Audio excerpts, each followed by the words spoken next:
So up on the board there are 5 words that are in throughout the lesson. And I want you guys with your partner at your table to write a paragraph using the 5 words. And you guys can be as creative as you want. But just predict what those 5 words could be and put them into a paragraph. So work at your partner at your table. You guys have one sheet for 2 people. You have 2? Okay, reducing 1. Oh no, you only have 1. Oh, so you guys share them. Yeah. So use all 5 words. Yeah, you write it down on the top part of the paragraph. You can make it a story, you can make it as creative as you want to be.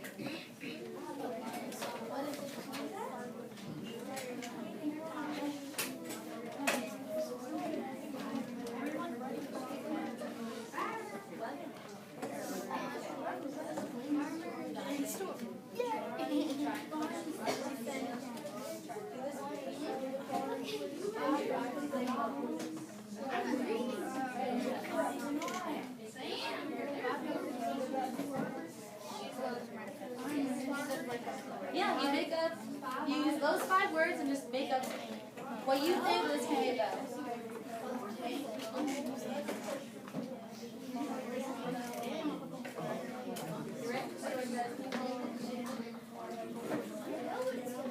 You're going to take these 5 words and you're going to write a paragraph or a sentence using all 5 words about what you think this is.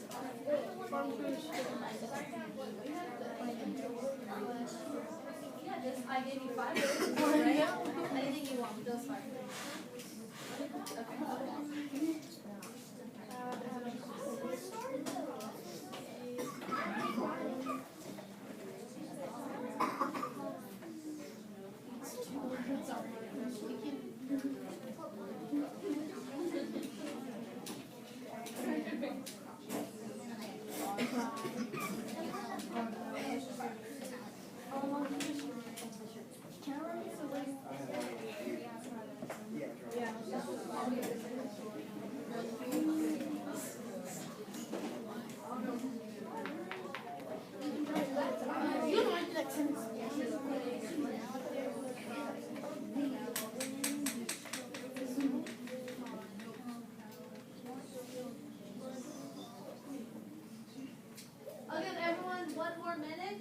Okay. Okay, so you guys got the gist of it from these words, and today we'll be talking about the Dust Bowl, which I heard from everyone across the room that it is a dust storm, destroyed crops, it destroyed farms. So I think I kind of got that from most people. We'll go back to it. So that's what we'll be talking about today, is the Dust Bowl. So the student objective. Today I will be able to describe what the Dust Bowl is and what American families went through during the Dust Bowl. And in the lesson, that's what you guys will be able to do.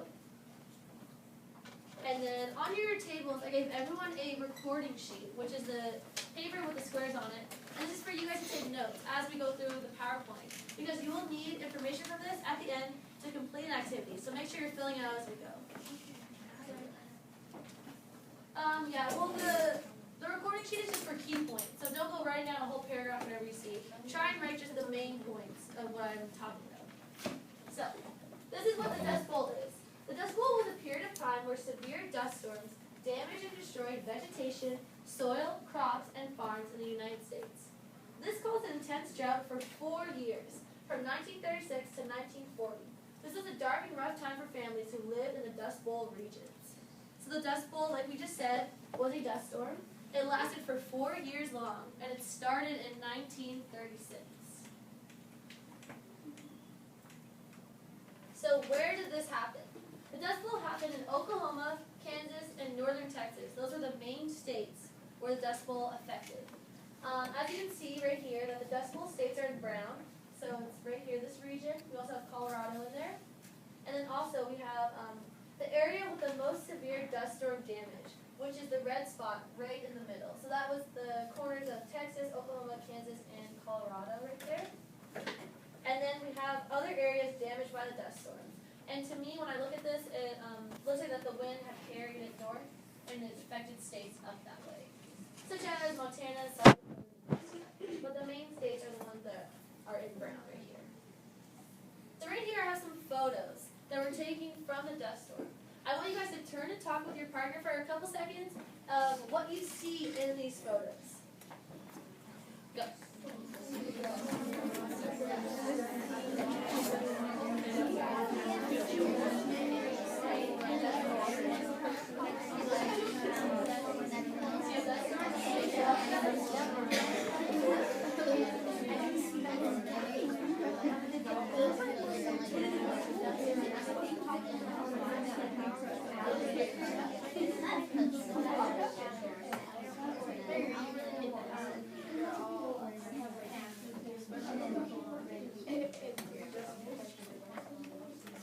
Okay, you can bring your conversation to a close in 3, 2, and 1.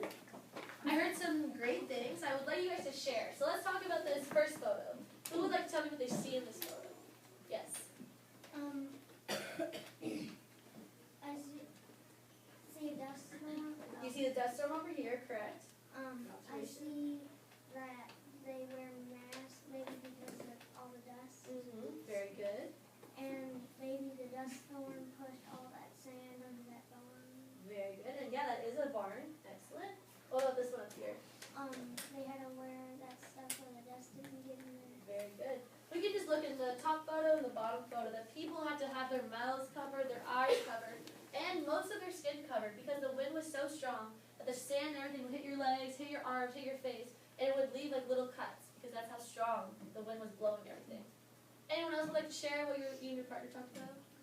Yes. This movie talks about I can't see because I didn't know if we wear masks on the first one. Oh yeah, it's a small photo, but yeah, they have masks on.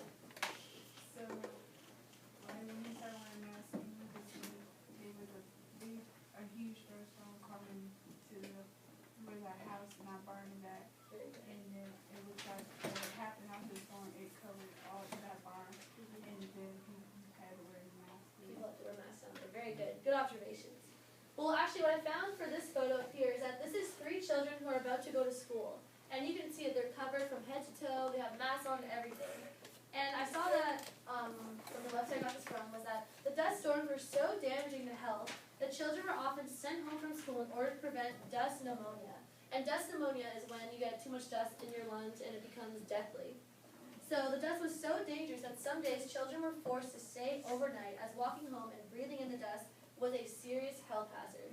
So today, in Alabama especially, can you guys imagine just coming to school and then having to stay overnight because of a dust storm? No. That's just something that wouldn't happen here, but for these children, that was the case for them.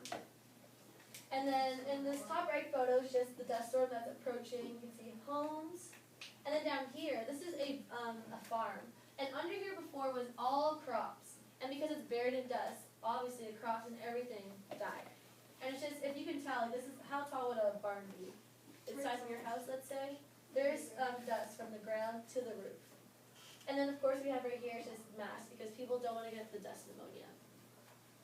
So now I have a passage from a book called The Children of the Dust Bowl. And this is written by Jerry Stanley, and is a true story. He recounts events that happened during the Dust Bowl.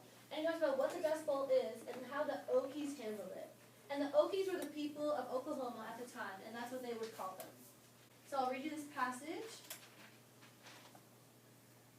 Then it seemed things couldn't get any worse, but they did.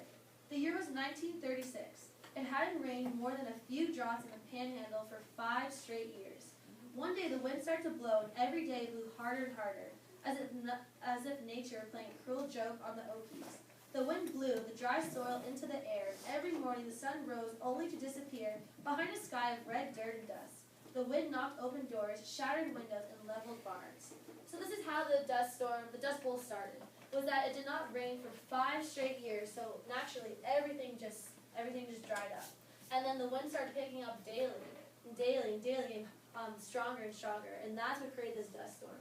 Because everything was just extremely dried out, and then picked up all the soil, and that's what quickly tied down farm equipment and whatever supplies they had outside, then run for cover.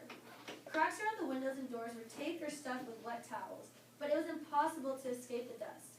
At night, families slept with wet washcloths or sponges over their faces to filter out the dust.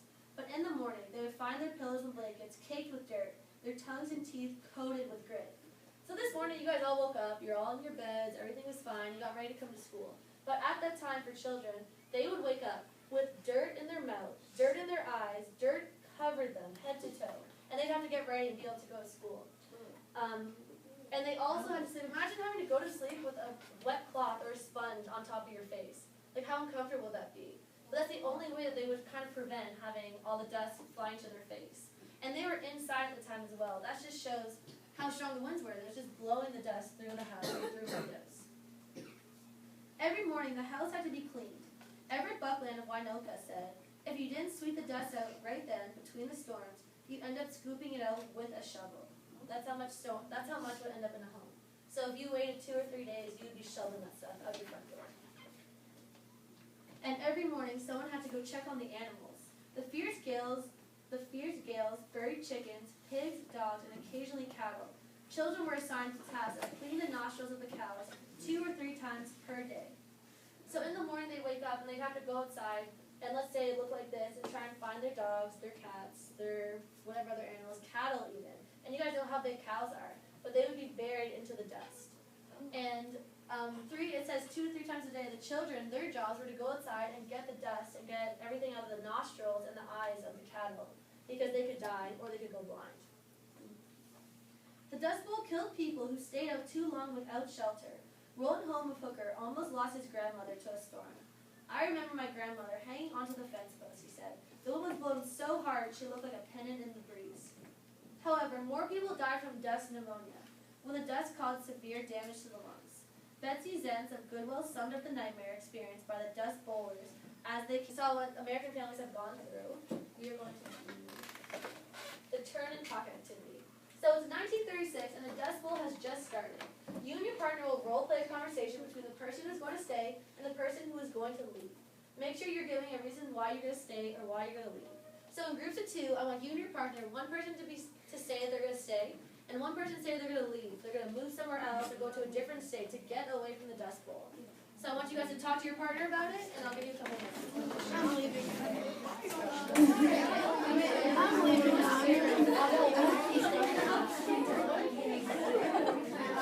So one person's going to say if they're staying, one person's going to say they're leaving. I want you to give reasons why you're going to stay.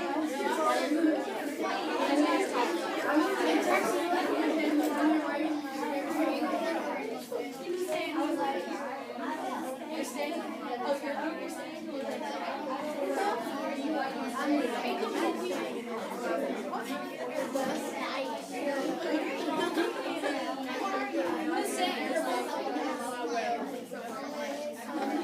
Kelsey, I want you to stay, and you're going to leave. So throw some examples of reasons why you want to stay, why you want to leave. So raise your hand if you were the person who was staying. Let's see. Oh, wait, no. One of your hands, okay. Okay, so let's hear some of the reasons why you want to stay. Do you have any reasons? Not really? Okay, that's okay. You just want to stay. Okay. If I were a mother, I wouldn't want to take my kids to a new environment because it'd probably sound uncomfortable. Very good. That could be a reason that a mother doesn't want to take their children out from what they know. Very good reason. Yes? I wouldn't risk being outside because you could get sick or you could get buried. Exactly. If you're trying to travel out of Oklahoma, you could get the dust pneumonia. Could be safer just to stay, but you're right. And it's not even to stay in a different country. That's okay. That's what you do. Okay, in the back. I would go. Hey guys, I can't hear. Yes. I would go for money and food wise to support my family because if we were having trouble with the farm, I'd want to leave and try to get money and do jobs. And Very good, yeah, because if your crops are all gone, what are you losing if you don't have any crops? Money, exactly. Very good. Okay, so now we are going to return